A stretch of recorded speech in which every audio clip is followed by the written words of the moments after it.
अस्सलाम वालेकुम रहमतुल्लाहि व बरकातुहू। साथियों, मैं जायद हाशमी रूबरू के इस एपिसोड में आप सभी का स्वागत करता हूँ। खुशबू से कपड़ों को महकाना कोई बड़ी बात नहीं, मज़ा तो तब है जब आपके किरदार से खुशबू आए। कुछ ऐसे ही किरदार के मालिक से हम आपको आज रूबरू करवाने जा रहे हैं, जिनका जन्म एक गरीब परिवार में हुआ। उनके वालिद साहब एक मिल मजदूर थे। उनके परिवार में 2 भाई, 4 बहनें थी। घर में गरीबी का माहौल, फिर भी ये इकलौते शख्स जिन्होंने अपनी ज़िद से, अपनी लगन से, अपनी मेहनत से एमए बीएड तक की पढ़ाई की। पढ़ाई ख़त्म करने के बाद इन्होंने टीचर की नौकरी की। जब ये स्टूडेंट थे तभी से ये स्टूडेंट इस्लामिक ऑर्गेनाइजेशन से जुड़ चुके थे। उसके बाद जमात इस्लामी हिंद में भी वो अभी जुड़े हुए हैं। MPJ, movement for piece and justice से भी वो अभी जुड़े हुए हैं। नांदेड़ के भूतपूर्व खासदार डॉक्टर वेंकटेश काब्दी की नांदेड़ नगरी कृति समिति से भी ये जुड़े हुए हैं। नांदेड़ शहर में जो बहुत बड़ा ऐतिहासिक मुस्लिम आरक्षण के लिए मोर्चा निकला था, वो उसके संयोजक रह चुके हैं। तो आइए मिलते हैं जनाब अल्ताफ हुसैन सर से। अस्सलाम वालेकुम रहमतुल्लाहि व बरकातुहू। वालेकुम अस्सलाम रहमतुल्लाहि व बरकातुहू। सर, आपका बहुत बहुत शुक्रिया, आपने अपना कीमती वक्त हमारे इस प्रोग्राम में दिया है। मैं भी आपका बहुत शुक्रगुजार हूँ कि आपने आपके इस प्रोग्राम में मुझे आने का मौका इनायत फरमाया और कुछ गुफ्तगू अपनी लोगों के सामने रखने का मौका इनायत फरमाया। मैं इसमें खुद दुआ करूँगा कि आपके इस चैनल को अल्लाह ताला तरक्की अता फरमाए। आमीन। सर, सबसे पहले तो मैं आपके फैमिली बैकग्राउंड के बारे में जानना चाहूँगा। यूँ तो मेरी पैदाइश नांदेड़ ही की है, लेकिन हम लोग मुसलमानवाड़ी के रहने वाले हैं और मैं गरीब ख़ानदान से बिलोंग करता हूँ। और मेरे वालिद साहब उस्मान शाही टेक्सटाइल मिल में सर्विस किया करते थे। साथ ही जो अनवारुल मसाजिद आज आप जो देख रहे हैं, जब वो एकदम स्टार्ट में इब्तिदा में एक छोटा सा कमरा हुआ करती थी, उसके मुअज्जिन हुआ करते। तकरीबन 7-8 साल तक हम लोगों ने वहाँ पर खिदमत अंजाम दी और मुझे भी मौका मिला कि बिल्कुल मैं अपनी घड़ी वगैरह लेकर जाता था, वहाँ पर रखता था। और मेरे इस वक्त 4 लड़के और लड़कियां हैं। एक लड़की है, मेरा बड़ा लड़का LLM कर रहा है और मेरी बीवी भी जो अल्हम्दुलिल्लाह एक आलिमा है। जी माशाल्लाह। सर, आपके एजुकेशन बैकग्राउंड के बारे में? देखिए, जैसे मैंने बताया कि मेरा जो परिवार है वो एक गरीब था और वालिद साहब मिल मुलाजिम होने की वजह से मेरे भाई लोग भी ज़्यादा नहीं पढ़ सके, 7वीं 8वीं तक ही पढ़े होंगे, बहनें भी ऐसी पढ़े होंगे। लेकिन चूंकि हमारा स्कूल मदीनतुल उलूम से लगकर था, तो मेरे दिल में ख्वाहिश पैदा होती थी कि मैं भी पढ़ूँ लिखूँ और आगे बढ़ूँ। लेकिन थोड़ा तालीम से कम और स्पोर्ट्स से मैं ज़्यादा जुड़ा हुआ था।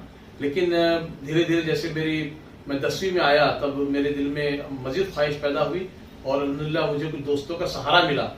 ख़ासतौर पे मैं इस मौके पर नाम लेना चाहूँगा हमारे दोस्त खालिद हैदर का, जिनके वालदा ने जो है हैदर फंक्शन वाले हैं, उनके वालदा, जो कि मैं उनके घर पे बचपन से जाया करता था। इसलिए उन्होंने मुझे बुलाया और कहा कि बेटा देखो, इस वक्त तुम लोग मैट्रिक में हो, 10वीं में हो और तुम दोनों मिलकर स्टडी करो, यहाँ पर आपको तमाम सहूलतें हम देते हैं। जी जी, वो बुक्स हैं या गाइड्स हैं, चाय वगैरह सारी दी गई। आपकी पढ़ाई? जी, मेरी तालीम जो है 12th साइंस से किया हूँ मैंने और फिर ITIA से ड्रॉसमेन सिविल करने के बाद मुझे D.Ed करना पड़ा। हालात के मुझे ऐसे तकाजे थे, मैं D.Ed किया और उसके बाद मैं नौकरी ज्वाइन किया। फिर बाद में मैंने BA, B.Ed, MA वगैरह किया। जी जी, यानी कि आपकी पढ़ाई जो है MA B.Ed तक हुई। जी सर, इस मुकाम तक पहुंचने के लिए आपने किन किन कठिनाइयों का सामना किया? देखिए, इतनी आसानी से तो मैं नहीं पहुंचा था। जैसे मैंने बताया कि मेरा जो परिवार खानदान था वो गरीब था, हमारे पास इतने पैसे नहीं थे कि हम लोग गाइड कर सके, खरीद सकें या कुछ ट्यूशन लगा के पढ़ सकें। जो कुछ हमारे बेहतरीन टीचर्स थे उन्होंने जो कुछ दिया उसको लेकर के हमने पढ़ा। मुझे दोस्तों का सहारा लेना पड़ा, उनके घरों पे जाके पढ़ना पड़ा। रात वहीं गुजारता था और फिर सुबह उठकर आता था। इस तरह से साइकिल भी नहीं थी, बगैर साइकिल के जाना आना होता था। चूँकि शौक था और दोस्तों का साथ था, जिसकी वजह से मैंने बहुत सारे मतलब D.Ed में भी, 10th में भी, 12th में भी इन लोगों के सहारे से मैंने स्टडी करके आगे बढ़ा। सर, आपकी पढ़ाई कंप्लीट होने के बाद आपका जो अगला कदम था एज ए टीचर बोलकर, कहीं नौकरी करना, जी। तो उसके बारे में बताइए। देखिए, मैं चूंकि माशी हालात मेरे कमज़ोर थे, इसलिए मैंने नौकरी ज्वाइन करने से पहले ट्यूशन वगैरह पढ़ाया करता था ताकि कुछ मेरे जेब खर्च हो जाए। जब मैंने डीएड पास कर लिया तो मेरे एक खास तौर पे मुझे उदगीर के अंदर जॉब मिली। मैंने उदगीर में जॉब किया और वहाँ पर 1 महीना रहने के बाद, चूँकि मेरी ख्वाहिश थी कि मैं नांदेड़ में जॉब करूँ, मेरे दोस्तों की ख्वाहिश थी कि मैं नांदेड़ में जॉब करूँ, वालिदैन भी चाहते थे कि मैं यहीं पर रहूँ, इसलिए कि मैं घर में छोटा था। वालिदैन की भी ख्वाहिश थी, उनकी भी दुआ थी कि मैं यहीं पर आ जाऊँ, मेरी भी ख्वाहिश थी कि मैं यहीं रहूँ। तो लिहाजा अल्लाह ताला ने हमारी दुआ सुनी। यहाँ सड़कों में अल्लामा इकबाल स्कूल के अंदर जगह निकली, वहाँ मेरा इंटरव्यू हुआ। हर तरह के इंटरव्यू के अंदर मैं कामयाब हुआ। अल्हम्दुलिल्लाह वहाँ पर मेरी नौकरी की शुरुआत हुई है। जी सर, अल्लामा इकबाल स्कूल के जो सोसाइटी के सेक्रेटरी है, जी। उनसे और आपके स्कूल के हेड मास्टर, इनसे कुछ सवाल किया था मैंने, आप देख लीजिए। रहमतुल्लाहि व बरकातहू। मैं सदर मुदर्रिस अल्लामा इकबाल उर्दू प्राइमरी स्कूल सिडको नांदेड़। मैं अल्हम्दुलिल्लाह अल्ताफ़ हुसैन साहब को तकरीबन 1992 से पहचानता हूँ। सर एक बहुत अच्छे मिलनसार और मेहनती शख्स है। हर एक से वो जान पहचान अपनी बढ़ाते रहते हैं, मुलाकातें करते रहते हैं और बच्चों के साथ बहुत अच्छे तरीक़े से पेश आते हैं। सर से जो है हमारी मुलाकात, वो उसमें उदगीर में टीचर थे ये, और मेरे पास टीचर के लिए जगह खाली थी और ये एसआईओ से थे। बोला भाई एसआईओ के है तो उनको बुला लो। रफ़ीक मौलाना ज़ेरे से बुलाया और उनका इंटरव्यू यहाँ पे लिया गया। तो वहाँ पे मुलाकात हुई पहली। तो मैं ख़ुद रुकने जमात हूँ। रुकने जमात होने से ये 2 मरतबा अमीर रहे। वो रुकने जमात होने से वो शख्सियत को अच्छी तरह से जानता हूँ मैं। सर, आप शहर के बहुत सारे एनजीओ से जुड़कर काम करते हैं और लोगों का ये कहना है कि आप इतना बाहर वक्त गुजारते हैं और आप स्कूल को या आपके स्टूडेंट को सही टाइम दे सकते हैं या नहीं दे सकते। उसके ताल्लुक से भी मैंने आपके एचएम और आपके स्कूल के सेक्रेटरी से बात किया था, उन्होंने क्या कहा देख लीजिए। मुझसे अक्सर लोग सवाल ये करते हैं कि अल्ताफ़ हुसैन साहब की दीगर बहुत ज़्यादा मसरूफ़ियत है, एमपीजे में भी है, जमात इस्लामी के भी काम करते हैं, डॉक्टर काबदे साहब की भी जो एक सोसाइटी वगैरह उसमें भी काम करते हैं, बहुत ज़्यादा मसरूफ़ रहते हैं, फिर वो अपना वक्त स्कूल में किस तरह सर्व करते हैं। तो मैं कहना ये चाहूँगा कि अल्ताफ़ हुसैन सर वक्त से पहले आते हैं और पढ़ाने के बाद अपनी पूरी ड्यूटी निभाने के बाद वो 12 बजे के बाद 10वीं क्लास की भी 10वीं क्लास को भी उर्दू का पीरियड लेते हैं। इस तरह से एक्स्ट्रा उनका और भी काम है और स्कूल छूटने के बाद कम से कम वो 1 घंटा यहाँ पर देते हैं। तो अल्हम्दुलिल्लाह उनका बहुत ज़्यादा स्कूल को सपोर्ट है और बहुत ज़्यादा उन्हें वक्त देकर यहाँ पर किस तरह से बच्चों को डेवलप करना उसके मशवरे भी देते हैं। वो मैं सदर मुदर्रिस होने के बावजूद भी उनसे कई बार मशवरे लेता हूँ और अल्हम्दुलिल्लाह बहुत ज़्यादा अच्छा काम करते हैं। अल्ताफ़ हुसैन जो है एमपीजी में है, वो जमात की एक यूनिट है। जमात ने जिम्मेदारी दी है, अभी शायद वो प्रेसिडेंट या सेक्रेटरी हैं ऑल महाराष्ट्र के, मगर उधर टाइम देते हुए, क्योंकि मैं जो है ऐसा सेलेक्ट किया था, वाकई में वो हेडमास्टर रहना चाहिए था, मगर उस इत्तेफाक से नहीं रहे। उनके बाद में उनको जो यहाँ पे टाइम देते हैं, एक्स्ट्रा टाइम भी देते हैं। डेली एक पीरियड उर्दू का सुबह की शिफ्ट करने के बाद में दोपहर के शिफ्ट में एक पीरियड बराबर देते हैं वो, और वो उर्दू पढ़ाते हैं 10th को। माशाल्लाह सर, आपके सेक्रेटरी और आपके एशब ने तो कहा है कि आप स्कूल शुरू होने से 1 घंटा पहले आते हैं और स्कूल खत्म होने के बाद, आपकी ड्यूटी खत्म होने के बाद भी 1 घंटे के बाद आप एक्स्ट्रा क्लासेस वगैरह लेकर रवाना होते हैं। इसकी वजह क्या है? देखिए, मैं अपने अंदर जो दर्द रखता हूँ और जिन हालात से और फिर या जहाँ पर मेरी ट्रेनिंग हुई है, मेरी जहनी फिक्री तरबियत हुई है, उसके अंदर मैंने देखा कि मिल्लत की जो सूरत हाल है, ख़ासतौर पर तालीमी सूरत हाल बहुत ख़राब है। इसको बेहतर बनाने के लिए जो काम कर सकते हैं वो टीचर काम कर सकते हैं, और ये कि अपनी रोज़ी को हलाल करना चाहिए, ये भी एक चीज़ है। इसलिए मैं अपनी कोशिश करता हूँ कि बिफोर पहुँचूँ, क्योंकि मैं समाज में काम करता हूँ। समाज के लोग ये ना कहें कि इधर तो आप बहुत काम कर रहे हैं, लेकिन जहाँ पर आपका असल मैदान है, जहाँ से तुम रोज़ी कमा रहे हो, वहाँ अगर तुम वो चीज़ नहीं कर रहे हो तो तुम्हारी रोज़ी हलाल नहीं है, लोग उंगली उठाएंगे। इस ख्याल से भी और अल्लाह ताला को जवाब देने के डर से भी जो है तो मैं वक्त पर से पहले जाता हूँ और वहाँ पर एक्स्ट्रा टाइम भी देता हूँ। और जब पढ़ाता हूँ तो मैं कभी क्लास के बाहर नहीं जाता हूँ, सिवाय इंटरवल के हम बाहर नहीं जाते हैं। पूरी टाइम, पूरी जस्तजू, पूरी लगन, और मैं सोचता हूँ कि किस तरह से कोई बच्चा महरूम न रहने पाए, किस तरह से मैं उनको सिखाऊं, कैसे पढ़ाऊं, मेरा नॉलेज उनको दूं, और जो हालात जो चल रहे हैं उसके एतबार से उनको बेदार करके दौड़ाने लगाता हूँ। जैसे साहब, मैं आपको बताऊं कि कामयाब टीचर वो है जो बच्चों के अंदर एक एनर्जी पैदा करे, वो दौड़ने लगे और उमंग और ख्वाहिश उनके अंदर पैदा हो जाए, वो सीखने के काबिल हो जाए। आपके स्टूडेंट से भी मैंने आपके ताल्लुक से बात किया था और उन्होंने क्या कहा, देख लीजिए। अल्ताफ सर बहुत अच्छे से समझाते हैं, बहुत अच्छे से पढ़ाते हैं, होमवर्क अच्छे से चेक करते हैं, गलतियों को बताते हैं, हमारी गलतियों को हमें समझाते हैं कि इस तरह करो, इस तरह करो। सर का रवैया बहुत अच्छा है हमारे साथ, उन्होंने बहुत नरमी से बात करते हैं, लड़कियों को ख़ास तौर पे बहुत अच्छी सीख देते हैं। हमको हर बार ये बोलते रहते हैं उन्होंने कि आगे तुम लोगों को कुछ बनना है, कुछ करना। माशाल्लाह सर, आपके स्टूडेंट तो आपकी बहुत ही तारीफ कर रहे हैं, और आपके स्टूडेंट्स और आपके एचएम और आपके सेक्रेटरी ने आपके लिए क्या मशवरा दिया है वो भी देख लीजिए।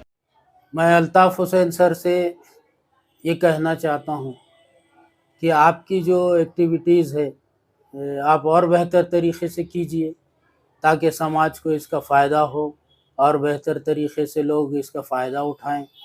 और जितना वक्त है, बाकी वक्त जो है तो आप समाजी कामों में सर्फ करें, मेरी एक राय है, मशवरा है। अल्ताफ़ हुसैन साहब को जो मशवरा है कि अपना वो काम जारी रखें। रिटायरमेंट के बाद भी सर हमें आए, पढ़ाएं, हमें अच्छे बुरे की तमीज़ सिखाएं, और रिटायरमेंट के बाद भी सर का जो है नाता हमारे स्कूल से जुड़ा हुआ रहे। 2 साल के बाद सर का रिटायरमेंट है, और मैं ये गुजारिश करना चाहूँगी कि उनको स्कूल में आते जाते रहे, हमारे से कांटेक्ट में रहे, हमारे को जो पढ़ने में मुश्किलात होती है उसमें उन्होंने हमारा साथ दे। सर, अगला सवाल है कि आप एसआईओ से और जमात इस्लामी हिंद से कैसे जुड़े? देखिए, मैं जैसे बताया कि मुझे स्पोर्ट्स का शौक था, तो उसमें टीम बनाना, टीम के साथ खेलना, ये चीज़ थी। तो और मस्जिद से जुड़ा हुआ था तो दीन की भी मुझे अंदर तड़प थी, मैं काम भी किया करता था। लेकिन चूंकि स्टूडेंट था तो स्टूडेंट विंग का मुझे तारुफ हुआ कि ये स्टूडेंट इस्लामिक ऑर्गेनाइजेशन है, जिसके जो मकासद वगैरह थे मैंने पढ़े। 2 मकासद मुझे बहुत अच्छे लगे। एक है कि मुस्लिम तलबा और नौजवानों में दीन का सही शऊर पैदा करना। दूसरी चीज़ ये थी कि मुस्लिम तलबा का मेयार तालीम बुलंद करना। मैंने कहा कि ये तो बहुत अच्छा काम है, इसलिए मैंने इस तंजीम से जुड़ गया और तकरीबन 10 साल तक इसमें काम किया। स्टूडेंट इस्लामिक मूवमेंट जी, ऑर्गेनाइजेशन फ़ायदा क्या है सर? बहुत सही सवाल आपने किया है कि जब मैं स्टूडेंट था, स्कूल लाइफ में कभी भी मैंने कोई तकरीर नहीं की।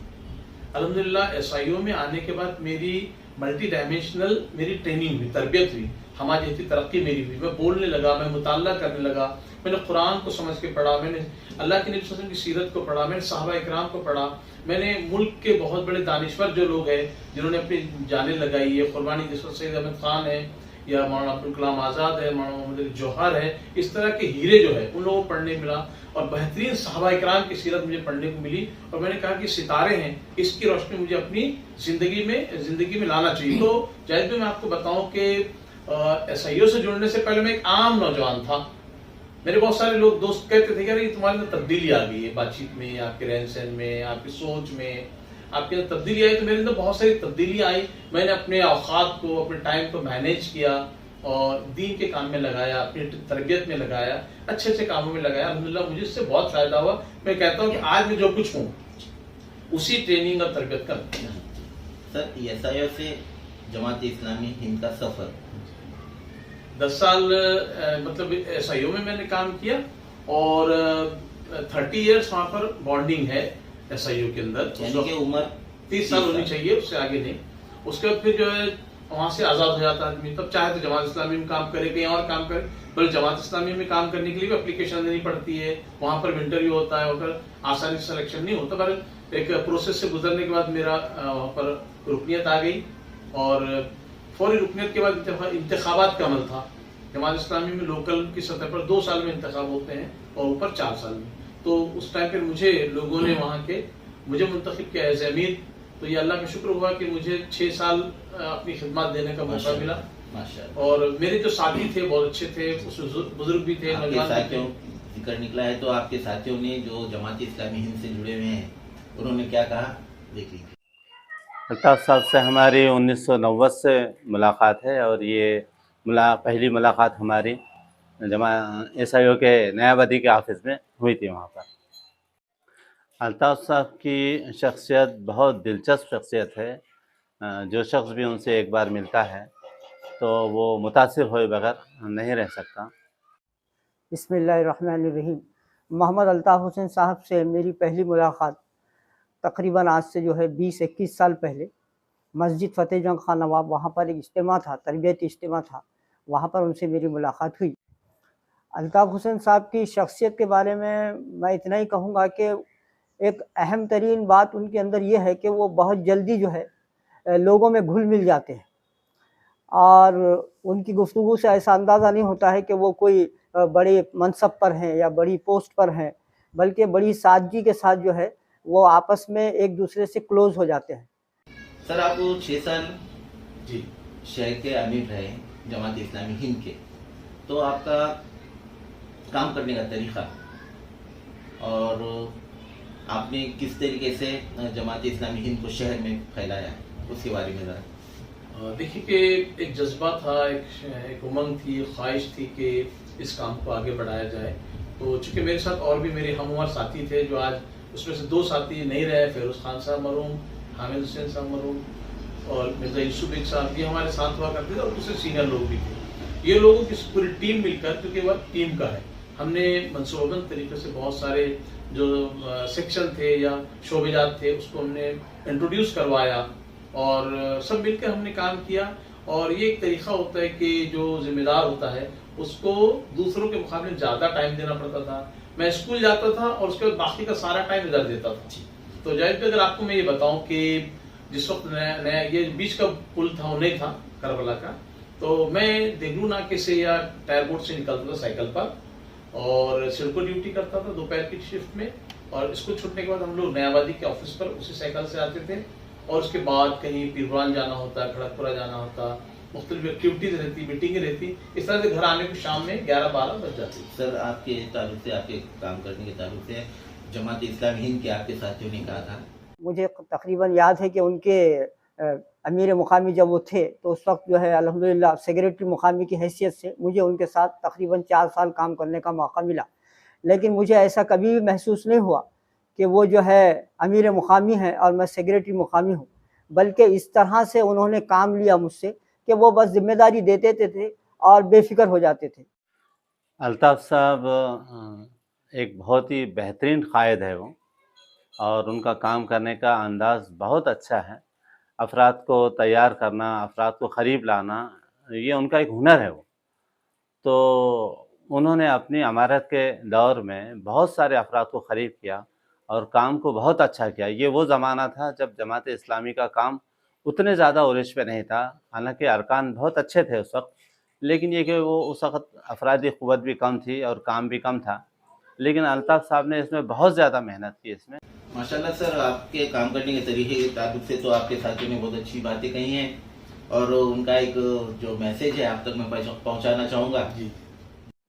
मैं मोहम्मद अल्ताफ़ हुसैन साहब को ये मशवरा देना चाहता हूँ कि वो जिस तरह से हमेशा लोगों के बीच रहे और लोगों के मसाइल में उनकी दिलचस्पी मैं महसूस करता हूँ, और वह MPJ में भी हैं, जमात इस्लामी में भी हैं और दीगर बहुत बड़ी जगहों पर उनके जो है काम है। मैं उनको यही मशवरा दूंगा कि वो अपनी इस दिलचस्पी को कायम रखें, लोगों से मेल जोल और उनके मसाइल की जो दिलचस्पी है उसमें कमी होने ना दें, और वो अपने रुफ़ा का भी पूरा पूरा ख्याल रखें। और जहाँ कहीं भी किसी चीज़ में जब कुछ कमी होती है, जब वो पहुँच जाते हैं तो उनका ये तसलसल को वो सलामत रखें, कायम रखें।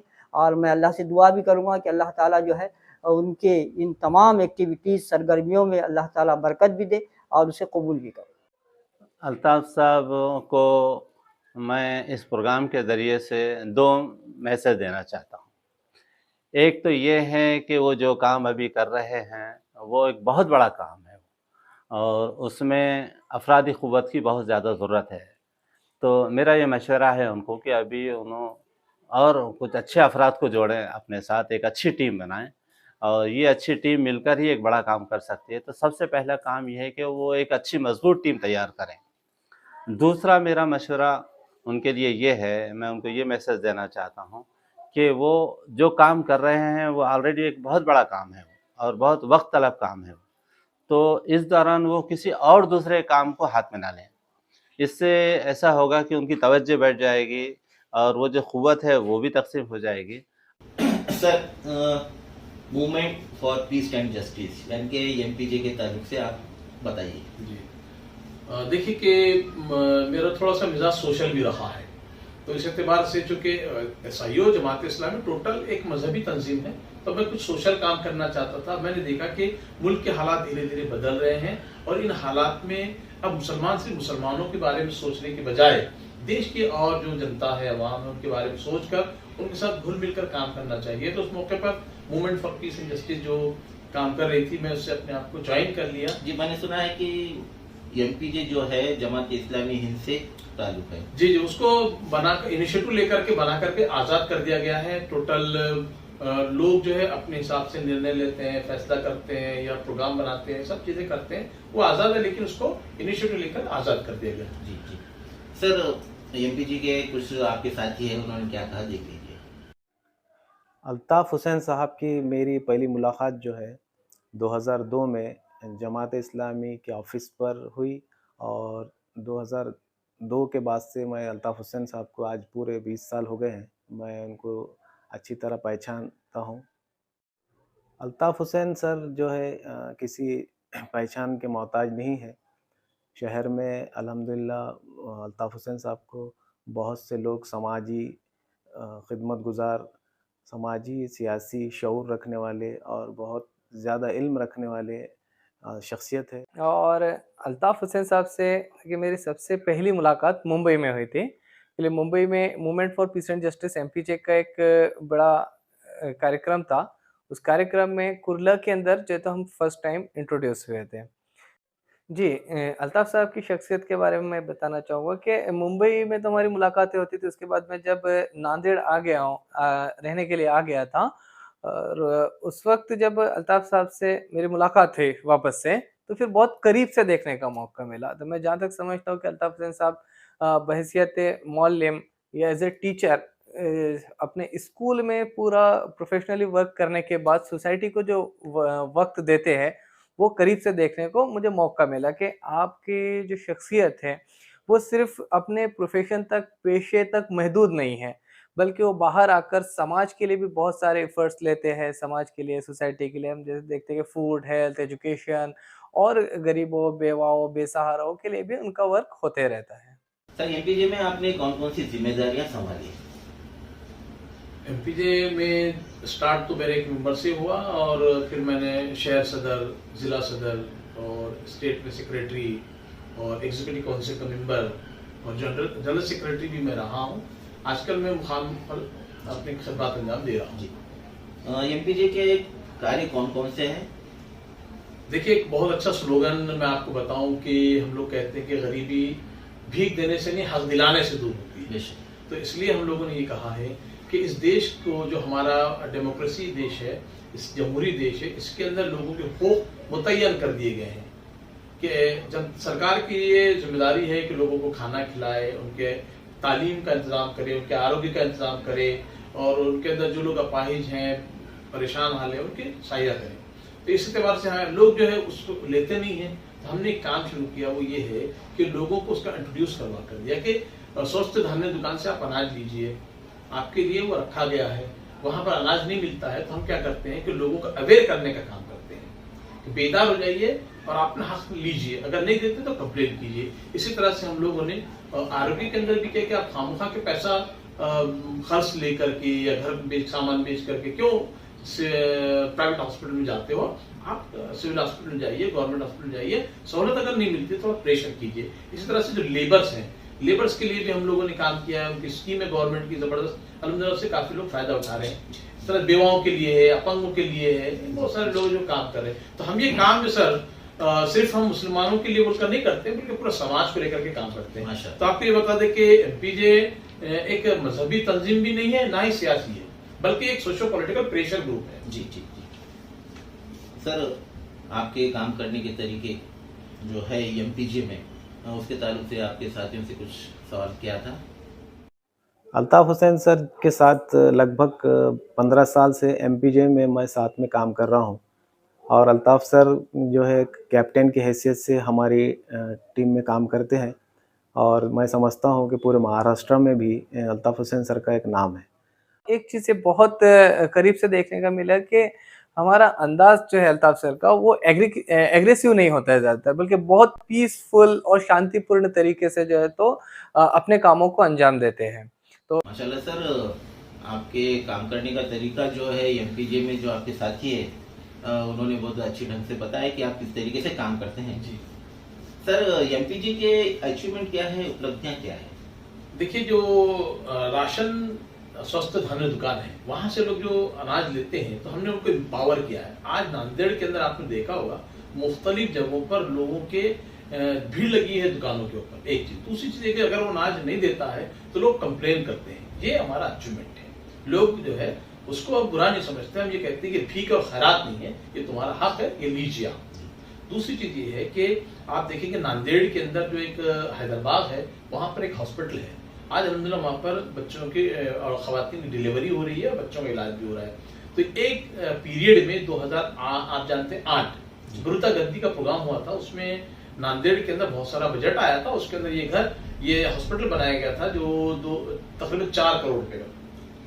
लेकिन 2016 के अंदर एमपीजे ने एक अभियान बनाया था आरोग्य के ऊपर। उस वक्त में ये हमारे सामने आया कि हॉस्पिटल है जिसको जो है बंद कर दिया गया है। तो फिर हमने उसके ऊपर काम किया, सारे आरटीआई इदारे डॉक्यूमेंट्स निकाले, पब्लिक अवेयरनेस प्रोग्राम किए, कमिश्नर से मिले, सिविल सर्विस से मिले, सिविल सर्जन से मिले, कलेक्टर से मिले, यहाँ तक कि हमने प्रेस कॉन्फ्रेंस दिया, वहां में एक मूवमेंट खड़ा कर दिया। जी, अब वहाँ के जो हमारे नगर सेवक थे उनको हमने ढोस भी दे दी। उन्होंने कहा कि ये आने वाले इलेक्शन में हम देखते हैं कि अगर ये हॉस्पिटल कैसा नहीं खुलता है, अगर ये नहीं खुलेगा तो ये तुम्हारे लिए हलक की हड्डी बनेगा। तो अल्लाह का शुक्र हुआ कि बहरहाल उन लोगों ने कोशिशें की, और कोशिशें करने के बाद ये हमारा हॉस्पिटल शुरू हो गया। हालांकि हमने हाईकोर्ट में केस दर्ज करवाया था। जी, हमारा ये अभी भी चल रहा है। अच्छा सर, एमपीजे की दूसरे जो उपलब्धि अचीवमेंट है कि हम सबको पता है कि लेबर कार्ड बनाकर दिया अपने लेबरों को, जिनकी जो भी जरूरतें हैं उससे पुरुषनाश करवाया। जी, शायद इसके लिए कठिनाई ये थी कि उसके अंदर गवर्नमेंट ने ये किया था कि एक मसला ये है कि जो बड़े कंस्ट्रक्शन होते हैं तो उसका ऑलरेडी जब रजिस्ट्रेशन होता है तो उसके अंदर से वेलफेयर फॉर लेबर के डिडक्ट हो जाता है। जी, और वहां पर जो वर्कर रहते हैं उनको लिए फैसिलिटीज मिलती है। लेकिन जो नाका कामगार होते हैं, आप देखेंगे देगलू नाके पर किसी भी चौराहे पर लोग खड़े रहते हैं, रोजाना लोग उनको लेकर के जाते हैं, जिनका कोई सेठ होता है, ना कोई गुत्तेदार होता है, ना कोई इंजीनियर होता है, वो किसके सहारे जाए। तो हमारी हुकूमत ने, सेंट्रल गवर्नमेंट ने ये किया था कि जो लोग भी बिल्डिंग बनाते हैं उसके अंदर उनका टोटल जो अमाउंट होता है उसका 2% वेलफेयर फॉर लेबर उनका डिडक्ट हो जाता है, जमा होता है। तो वो जमा करके सरकार उसको देना चाहती थी, लेकिन ये इंट्रोड्यूस नहीं हुआ था। Movement for piece and justice उसको निकाला और निकालने के बाद उसकी स्टडी की। हमने उसको नांदेड़ से स्टार्ट किया था। मैंने वो जीआर लेकर के यहाँ के बहुत सारे पहले पॉलिटिकल लोगों से मिला, लेकिन उनके कुछ पल्ले नहीं पड़ा। फिर ये हुआ कि हम डायरेक्ट कमिश्नर से मिले। उपायुक्त उस वक्त हुआ करते थे, बहुत अच्छा आदमी थे, उन्होंने उसको देखा किया कि ठीक है हम देखेंगे करेंगे, लेकिन सर उसके लिए मुझे तकरीबन 4 महीने लगे कि वहां से एक लेटर निकालने के लिए। कौन सा कि ये जो आदमी है, जो लेबर है, साल भर में किमान कम से कम 90 दिन काम किया है, इसी बुनियाद के ऊपर उसका रजिस्ट्रेशन होगा। आज भी वही होता है, अभी कोई अड़थड़ा आती है तो हम कभी कभी जाते हैं और रजिस्ट्रेशन करवाते हैं। जी सर, आपकी टीम माशाल्लाह एमपीजी की तो बहुत बढ़िया है। एमपीजी के कुछ साथियों ने आपके लिए कुछ मशवरा, कुछ मैसेज भेजा है, देख लीजिए।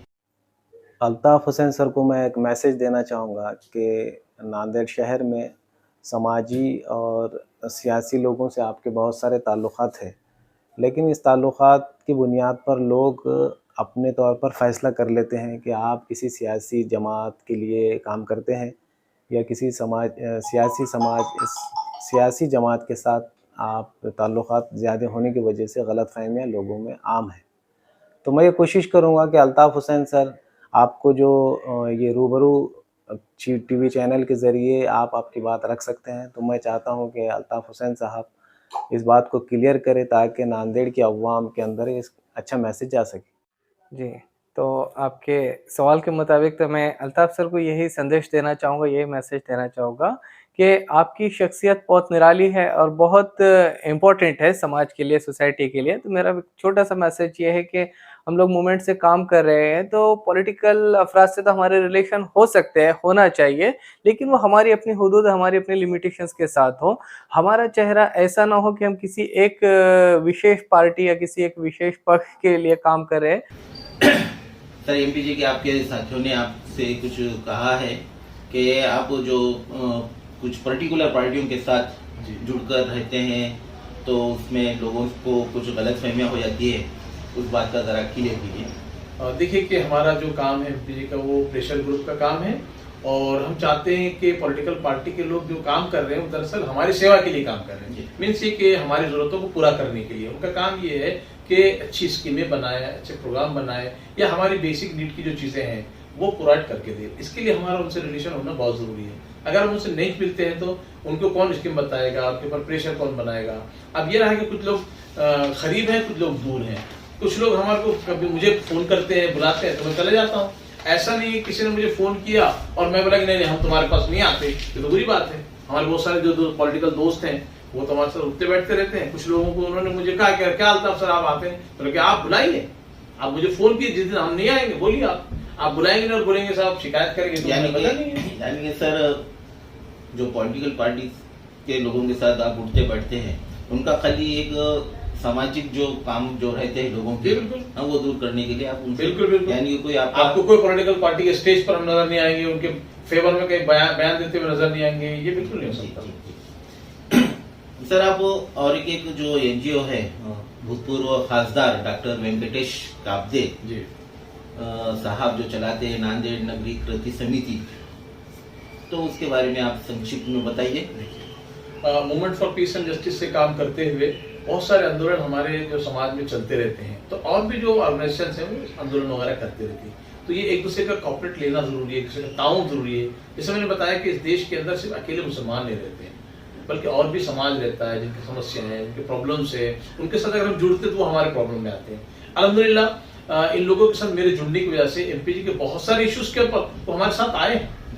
आपने देखा है कि जो हॉस्पिटल का हम लोग इशू लेकर चल रहे थे उस वक्त ये ग्रुप भी हमारे साथ में खड़ा हुआ था जी। तो नागरिक कृति समिति के अंदर बहुत सारे लोग हैं, इंजीनियर्स हैं, डॉक्टर्स हैं, उकला हैं, ये सब मिलकर काम करते हैं और एक अच्छा माहौल भी वहाँ पर बना हुआ है। आपके मित्र जो नांदेड़ नगरी कृति समिति में आपके साथ कार्य करते हैं, पीपल्स कॉलेज के वाइस प्रिंसिपल शिंदे सर, उन्होंने आपकी तारीफ से क्या कहा सुन लीजिए। अच्छा काम करते हैं। जब हम दुतड़े सर के साथ जनता दल और ऐसे सेकुलर मूवमेंट के साथ हम काम करते समय अल्ताफ भाई और फिरोज भाई की मुलाकात हो गई थी। अल्ताफ भाई का उस दिन से हमारा परिचय होगा, शायद आई थिंक 2004 में हुआ होगा। सर नांदेड़ नगरी कृति समिति के कार्य कौन कौन से हुए हैं? देखिए नांदेड़ नागरिक कृति समिति ने तो एक मेन मुद्दे को अपने हाथ में लिया, वो स्वच्छता, कि शहर के अंदर साफ सुथराई रहे इसके लिए वो टीम जो है क्या करती है कि पूरे एक एक मोहल्ला तय करती है, वहां जाकर सर्वे करती है, वहाँ के फोटोज, वहाँ के डॉक्यूमेंट वगैरह सब तैयार करके लोगों के स्टेटमेंट लेकर के कमिश्नर के पास जाते हैं, उनसे बात करते हैं, कभी कलेक्टर से बात करते हैं कि ये नांदेड़ की ये सूरत हाल है, और उसको सफाई के ऊपर ज्यादा तवज्जो देते हैं कि हमने ओल्ड सिटी के अंदर एक मरतबा वहाँ पर कमिश्नर को उनके हाथ में थोड़ा देकर सफाई भी करवाए थे कि उसको मालूम हो कि साहब ये क्या हालत है। जी सर, शिंदे सर ने आपको कुछ मेसेज दिया है, वो आपको बता देता हूँ। अल्ताफ सरांसाठी माझा एक संदेश आहे मित्र म्हणून आणि चळवळीतला एक सहकारी म्हणून, की अल्ताफ सर, जर तुम्ही मराठी भाषा चांगली येते तुम्हाला, पण भाषण म्हणून तुम्ही आणखी जास्त चांगल्या पद्धतीने जर मांडत गेलात तर तुमचं जे कार्य आणि तुम्ही जे ज्ञान अवगत केलं ते आमच्या मराठी भाषिकापर्यंत किंवा लोकांपर्यंत पोहोचण्याचं एक चांगलं माध्यम राहील। आणि मराठी भाषा जास्त भाषिक बोलणारे लोक महाराष्ट्रात असल्यामुळं आपण मोठ्या व्यापक वर्गापुढे तुम्ही जर जायचं असेल तर मराठी भाषा चांगलं जर आलं तर ते बरं राहील असं। सर आते हैं आखिरी सवाल पर जी, जो नांदेड़ का एक ऐतिहासिक मुस्लिम आरक्षण के लिए मोर्चा निकला था, जिसकी शहर में नहीं, जिले में नहीं, पूरे देश भर में जिसकी चर्चाएं हुई थी, उस मुस्लिम आरक्षण मोर्चे के आप संयोजक रहे जी, तो उसके ताल्लुक से ये सवाल है, किसकी सोच थी कि आप मुस्लिम आरक्षण मोर्चे के संयोजक बने? हमारी एक कृति समिति काम करती थी, जो जूनियर हमारे पास के जो लीडरान है समझिए वो थे, जिसके अंदर खासतौर पे मैं नाम लूँ तो रहीम खान है, गफ्फार साहब है, अकबर चौश है, इशाद बशारत है, मसूद पटेल है, जुबैर साहब, इस तरह के लोग काम किया करते थे। तो वो लोग काम कर रहे थे। अब चूंकि एमपीजे भी इसके ऊपर काम कर रही थी, स्ट्रक्चर कमेटी के ऊपर हमने काम किया था, आरक्षण के ऊपर काम किया था, तो उन्होंने मुझे इनवाइट किया कि सर आप आइए हमारे साथ काम कीजिए। तो उनके साथ मिलकर के हमने एक धरना आंदोलन भी किया था, लेकिन साथ में हमने अकेले करने के बजाय यहाँ पे और जो दूसरे भी लोग काम कर रहे थे, फारूक अहमद साहब का ग्रुप, इस्माइल तनवीर साहब का ग्रुप जो काम कर रहा था, इनको हमने इन्वाइट किया कि एक धरना आंदोलन हम करते हैं। ये फिर आगे फिर हम लोग अपना अपना काम करते रहे। और चूंकि वो जो कमेटी थी हमारी कृति समिति, उन्होंने मुझे अपना सदर बना लिया था। ये तो समझो कमेटी का काम चल रहा था जी। सर आरक्षण के मोर्चे में आपके साथ जो साथियों ने काम किया, उसमें से दो साथी से मैंने आपके ताल्लुक से बात किया था, क्या कहा उन्होंने देख ली। अल्ताफ हुसैन सर से मेरी पहली मुलाकात गालिबन 2017 में गाड़ीपुरे में एक रास्ते के आंदोलन के ताल्लुक से एक मीटिंग हुई थी, उसमें मेरी पहली मुलाकात अल्ताफ हुसैन सर से वहीं पर हुई। मैं अल्ताफ हुसैन सर को गुज़िश्ता शायद 10-12 सालों से जानता हूँ। जब मैं तालिब इल्मी के दौर में भी था, पढ़ भी रहा था और सोशल वर्क भी करता था, तो उस वक्त मेरी मुलाकात अल्ताफ सर से अबरार देशमुख के साथ हुई थी। सर मुस्लिम आरक्षण मोर्चा जो इतना बड़ा सफल हुआ था, उसका राज क्या था? अल्हम्दुलिल्लाह पहले तो अल्लाह ताला की मदद थी, जिसकी वजह से सब कामयाब हुआ। और सभी समाज के हमारे तबक़ात थे, मतलब ये कि बरादरियाँ थी, ग्रुप थे, टीचर्स थे, पॉलिटिकल लोग थे, ख़वातीन थी, बच्चे थे, उकला थे, उलमा थे, सारे लोग उसके अंदर शामिल हुए थे। और सभी ने ये तय किया था कि भाई हमको जो है ना लिल्लाह से काम करना है, अल्लाह के लिए काम करना है। और सब में अहम बात है कि इसके अंदर पॉलिटिकल लोगों ने ये कहा था कि भाई अपने को जो है ना इसको कामयाब करना है, तो कामयाब करने के लिए हमको थोड़ा सा पीछे रहना पड़ेगा। हर कोई अपने आप को आगे करने की कोशिश मत करो, अल्लाह वास्ते जो है तो इसको कामयाबी के लिए करने के लिए जिनको जिम्मेदारी दी गई है वो काम करेगा। तो ये शुराइयत हमारे पास थी, एक हमारे पास मेन बॉडी थी जिसके अंदर 11-12 लोग थे, पूरी प्लानिंग करती थी एग्जीक्यूटिव काउंसिल की तरह, और कमेटियां बना दी गई थी। कमेटियां अपना बेहतरीन तरीके से अल्हम्दुलिल्लाह काम करती थी।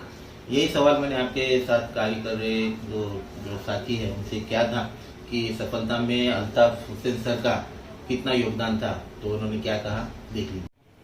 मुस्लिम आरक्षण के इस महामोर्चे में अल्ताफ हुसैन सर ने काफ़ी महत्वपूर्ण निर्णय लिए, जैसे कि उन्होंने इसको वेल ऑर्गेनाइज तरीके से इसको किया, जिसमें मसलन अलग अलग ग्रुपों को अलग अलग इसमें जिम्मेदारियां दी गई और अलग अलग उनके थ्रू काम करवाए गए। और ये सब चीज़ें एज ए कन्वीनर संयोजक अल्ताफ हुसैन सर ने बहुत अच्छी तरीके से निभाई, और उसी वजह से ये मोर्चा अच्छी तरीके से कामयाब हो सका। और अल्हम्दुलिल्लाह ये इस बात से साबित होता है कि उनके तमाम फैसले सही थे, क्योंकि मोर्चा जो था वो बहुत तारीखी था। मुझे लगता नहीं नांदेड़ की तारीख में इतना बड़ा कभी मोर्चा हुआ होगा।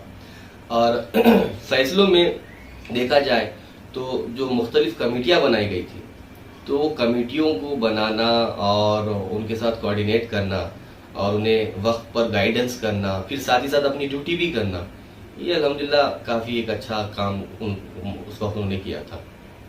माशाल्लाह सर, आपके दो भी साथियों ने कहा है कि इस सफलता में आपने महत्वपूर्ण भूमिका निभाई थी। सर, इतना बड़ा मोर्चा, इतनी बड़ी सफलता और कामयाब मोर्चा, फिर भी कुछ ना कुछ कठिनाइयां तो आपको पेश आई होगी। इब्तदाई से उसके अंदर कठिनाइयां थी कि एक छोटी सी जो टीम थी हमारी कृति समिति, आरक्षण कृति समिति नांदेड़, तो इन्होंने क्या किया कि हमने मीटिंग किया और मीटिंग करके हमने कहा कि भाई जब बाहर से आकर जाकिर चौधरी साहब डिस्ट्रिक्ट का मोर्चा निकालना चाहते हैं तो हम लोग तो ऑलरेडी काम कर रहे हैं यहाँ पे कि हमारा अधिकार है, हमको लेना चाहिए। तो सारे नौजवान लोगों ने कहा कि नहीं बिल्कुल अपन लेंगे। वो हम लोगों ने जब ऐलान किया एक बड़े फंक्शन हॉल के अंदर, तो उस मौके पर बहुत सारे लोगों ने चेन हो गए कि अरे किसको तुमने ऑर्गेनाइजर बना दिया और तुम लोग क्या कर रहे हो, कुछ हो गया आफत, इसका जिम्मेदार कौन है, इस तरह की बहुत सारी बातें की। लेकिन चूंकि हमारे बैकग्राउंड में पॉलिटिकल जो सीनियर लोग हैं ये सारे लोग मौजूद थे, इनका सपोर्ट था। हमने उनसे बात करके कहा था कि हम ये ऐसा करना चाहते हैं। उन्होंने कहा कि बिंदास कीजिए, हम तुम्हारे साथ हैं। तो उसके अंदर लोगों ने बहुत सारे अड़थड़ा लाने की कोशिश की, मेरे ऊपर इल्जामत भी लगाए कि जमात इस्लामी के हैं और इन्हें क्या करेंगे क्या नहीं, और लोगों में डिवाइड कर देंगे, इस तरह की बातें कही। और कहीं कहीं जो है लोगों के अंदर ये मसला होता था कि मैं आगे जाऊं, तू आगे जाओ, वो उसकी तकरीर और इसकी तकरीर, इस तरह की चीजें तो होती रहती थी। लेकिन हम उसको मैनेज करते थे अल्हम्दुलिल्लाह, फौरी तौर पर कुछ ना कुछ जहन में आता था कि उनको कहने के काम हम दे देते थे। सर, आपके दो साथियों ने आपके लिए कुछ मैसेज किया है, देख लीजिए। मेरी अल्ताफ सर से एक गुजारिश है कि जैसा कि अल्ताफ सर के सोशल ग्रुप्स में काफ़ी पहुंच है, तो मैं ये चाहता हूं कि अल्ताफ सर ये सभी ऐसे संगठनों को, सामाजिक संगठनों को एक जगह कर एक क्विक एक्शन, एक संगठन ऐसी बनाए, एक अम्ब्रेला ऑर्गेनाइजेशन बनाए जिसके थ्रू नांदेड़ का, शहर का जो माहौल है सामाजिक सलोखा, उससे कायम रखा जा सके और उस संगठन के थ्रू और भी सोशल वर्क, सोशल काम किए जा सके। मैं उन्हें राय दूंगा कि आप जो है रिटायरमेंट के बाद थोड़ा इलेक्ट्रॉल पॉलिटिक्स में आए। अभी आप एजिटेटिव पॉलिटिक्स में थे, अल्हम्दुलिल्लाह कामयाब भी रहे। मैं इसलिए ये राय देना चाह रहा हूँ सर को कि आज इलेक्टोरल पॉलिटिक्स में मुखलिस लोगों की ज़रूरत है और जो मिलत के मफाद को सामने रखकर काम करें। तो मेरी अपनी ये राय है सर को कि सर इलेक्टोरल पॉलिटिक्स में आए और तब आजमाई करें रिटायरमेंट। सर, आपके रिटायरमेंट को सिर्फ 2 साल है एज ए टीचर, तो फ्यूचर में, भविष्य में आप कोई पॉलिटिकल पार्टी ज्वाइन करना चाहेंगे? देखिए, पॉलिटिक्स का मतलब, सियासत का मतलब होता है कि लोगों की ज़रूरतों को पूरी करना। तो सियासत में, इलेक्शन में हिस्सा लेकर ही लोगों की ज़रूरतें पूरी करना, ऐसा एक ही रास्ता नहीं है। वो एक रास्ता ज़रूर है और भी बहुत से माध्यम है, रास्ता है, ज़राए हैं। तो चूंकि मैं एमपीजे में काम कर रहा था, एमपीजे ये लोगों की ज़रूरतों को पूरा करने का ही काम है। हम लोगों को बेदार कर रहे हैं, उनको खड़ा कर रहे हैं, उनके अंदर लोकशाही या जमहूरियत को मजबूत करने का हम काम कर रहे हैं। देश के अंदर लोगों के अंदर एकजुटता पैदा कर रहे हैं, एकता और अखंडता पैदा करने की कोशिश कर रहे हैं। तो ये मेरे पॉलिटिकल पार्टी में ज्वाइन होने का इसलिए सवाल पैदा होता है कि मैं ऑलरेडी अल्हम्दुलिल्लाह जमात इस्लामी का मेंबर हूँ और जमात इस्लामी के अंदर रहते हुए कोई पॉलिटिकल पार्टी को ज्वाइन नहीं कर सकता है और मुझे जरूरत महसूस नहीं होती है। सर, सुनने में आ रहा है कि जमात इस्लामी हिंद भी इलेक्टोरल पॉलिटिक्स में हिस्सा लेने की तैयारी में। देखिए, जमात इस्लामी एक जमाने में अपने वोट का इस्तेमाल भी नहीं करती थी। बाद में उसने तय किया कि हालात बदल रहे हैं तो इसलिए हमारे मेंबर्स वोट का इस्तेमाल करेंगे। फिर ये सोचा कि सियासत के अंदर अच्छे लोग, ईमानदार लोग जाने चाहिए, इसलिए ये फैसला किया गया कि हम लोग भी इलेक्शन में हिस्सा अगर जरूरत पड़ती है तो लेंगे। ये हो सकता है अगर जरूरत पड़ी तो ले भी लेंगे। सर, आने वाली जो अपनी नई जनरेशन है उनके लिए कुछ मैसेज आपकी ओर से? जी, देखिए, मैं जनरेशन को ये कहना चाहता हूँ कि ये नौजवान जो है ना, सबसे पहले तो मेहनत करना सीखे, कड़ी मेहनत किसी भी फील्ड में। अगर वो कारोबार कर रहे हैं, नौकरी कर रहे हैं या पढ़ाई कर रहे हैं, मेहनत करें। दूसरी चीज ये कि ईमानदारी अपने अंदर पैदा करें। इस मुल्क के अंदर हमें बदनाम किया गया, हमारे पर इल्जामात लगा दिए गए, लेकिन हमारी जो तालीमात है वो तालीमात को हमने कहीं ना कहीं फरामोश किया हुआ है। अगर ईमानदारी अपने अंदर आ जाए तो इंशाल्लाह हालात बदलेंगे। तीसरी चीज ये कि हम काम को मुसलसिल करें, हम काम को कंटिन्यू करें, बीच में छोड़ ना दें। मैं अपने स्टूडेंट्स से कहना चाहूंगा कि तलबा और नौजवान जो है ना, पढ़ाई पर खास तवज्जो दें। आज के दौर बहुत कंपटीशन का दौर है। ये परसेंटेज जो 80-70 की बात है, ये कुछ भी नहीं है। आज एबिलिटी की बात है। अगर किसी ने 12th में 99% भी लाया है लेकिन कोई फायदे का नहीं, इसलिए कि उसको क्या आता है। किसी कंपनी में जाए, किसी ऑफिस में जाए, किसी इंटरव्यू में अगर जाए तो ऑफिसर लेके आपका कागज बाजू में रखता है और आपसे इंटरव्यू लेता है, आप कितने काबिल देखा जाता है। मैं बच्चों से कहना चाहूंगा कि वो खूब पढ़ाई करें, मन लगा के पढ़ाई करें, आगे बढ़ने की कोशिश करें। दूसरों के मुकाबले में आप कहाँ है वो जरूर गौर करें, अपने दुश्मन को पहचाने, दोस्त को पहचाने और काम करें। मैं पेरेंट्स के सिलसिले में भी कहना चाहूंगा कि एज ए टीचर पेरेंट्स को भी कहना चाहूंगा कि वो अपने बच्चों की तालीम और तरबियत पर खुसूसी तवज्जो दें। हम जहाँ पर पैसा घर बनाने के लिए खर्च करते हैं, जहाँ पर हम लोग गाड़ी खरीदने के लिए, शादियों पर, अपने मलबूसात पर, डेकोरेशन पर खर्च करते हैं, मैं चाहता हूँ कि आप एक बजट अपने बच्चों की तालीम पर भी खर्च करें, एक जरूर बजट बनाएं। आज हम कहते हैं कि तालीम महंगी हो गई है, यकीनन महंगी हो गई है। इसका मतलब ये कि अगर नॉर्मल तालीम आप लेंगे तो स्कूल में मिल जाएगी, लेकिन आपको हायर एजुकेशन में जाना है तो आपको एक्स्ट्रा एफर्ट्स लगाकर आपको तालीम हासिल करनी पड़ेगी। अगर हम ये कुर्बानी देते हैं तो आपका अपना फ्यूचर बनेगा, बच्चों का फ्यूचर बनेगा, इस मिल्लत का और मुल्क का फ्यूचर बनेगा। तो हमारे जो कौम के सारे जो लोग हैं, चाहे लीडरान हो, उलमा हो, समाजी लोग हों, सारे लोगों की जिम्मेदारी है कि एक पॉइंट फार्मूला बनाए कि किसी तरह से भी बच्चे तालीम से महरूम ना पाए, उनके अंदर मियादी क्वालिटी एजुकेशन आए, तो इस मुल्क के अंदर हमारा फ्यूचर ब्राइट हो सकता है। बहुत बहुत शुक्रिया अल्ताफ हुसैन सर कि आपने अपना कीमती समय हमें इस प्रोग्राम रूबरू में दिया है। अल्लाह ताला से दुआ है कि अल्लाह ताला हमारे अल्ताफ हुसैन सर की जो भी नेक ख्वाहिशात है वो पूरा करें। सर मैं दुआ करता हूँ कि आपकी जो चैनल है ये तरक्की करे, अल्लाह ताला इसको दुनिया रात चौड़ी तरक्की अता फरमाए, और भी प्रोग्राम्स आपके चलते रहें। और मुझ नाचीज को आपने मौका दिया है तो मैं शुक्रगुजार हूँ आपका। बहुत बहुत शुक्रिया सर।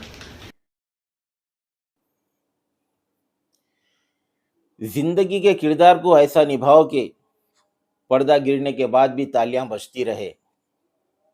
साथियों, ये थे अल्ताफ हुसैन सर जो शहर की विभिन्न एनजीओ से खुद को जोड़े रखा है।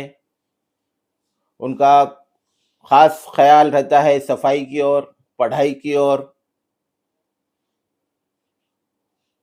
उनकी ख्वाहिश है कि भारतीय समाज खुश रहे, खुशहाल रहे और मिलजुल कर रहे।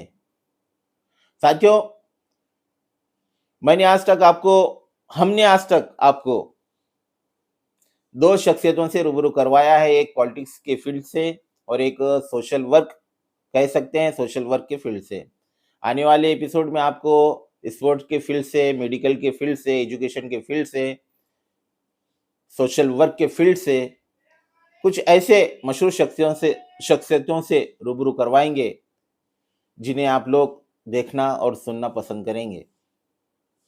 मेरे इस चैनल को सब्सक्राइब कीजिए, लाइक कीजिए और अपने दोस्तों के साथ शेयर कीजिए। तो मिलते हैं आने वाले एपिसोड में, तब तक के लिए अल्लाह हाफिज।